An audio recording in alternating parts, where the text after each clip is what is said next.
Organic dragon fruits కోసం organic తోట దగ్గరికెళ్ళటం జరిగింది. వెంటనే కాయలు కోసుకోవటం, మేము తెచ్చుకోవటం జరిగింది. అదే ఈ వీడియో అంతా. తోట కూడా మీకొక్కసారి చూపిస్తాను.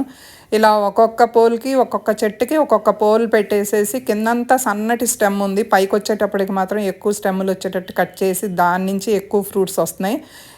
దీనికోసం ఒక ఆవును పెంచి పూర్తిగా ఆ మెన్యూర్‌తోనే దీన్ని పండిస్తున్నారనమాట. ఇలా స్టెమ్ కటింగ్ జేసి పెట్టారనమాట. రీప్లాంటేషన్ కోసం ఎవరికైనా కావాలంటే సేల్ జేస్తున్నారు.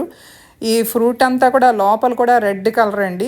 భలే టేస్టీగా ఉన్నాయండి. పూర్తిగా ఆర్గానిక్ ఏమో భలే టేస్టీగా ఉన్నాయి. మేమైతే ఇద్దరు ముగ్గురు ఫ్రెండ్స్ కలిసి వెళ్ళాము. తోట చూసినట్టు ఉంటది. మనం కోసి తెచ్చుకున్నట్టు ఉంటదని వెళ్ళాం. చుట్టూ కూడా చూసారుగా మంచి ఆహ్లాదకరమైన వాతావరణంలో భలే ఉంది ఈ తోట కూడా. ఒక్కసారి ఇన్ని కాయలు చూసేటప్పటికి భలే ఆనందంగా ఉందండి. అలాగే అప్పటికప్పుడు కోసిన కాయ ఫ్రెష్‌గా ఉంది. భలే టేస్టీగా కూడా ఉంది. మేము కూడా కొనేసి తెచ్చుకున్నాం. బావుంది కదా!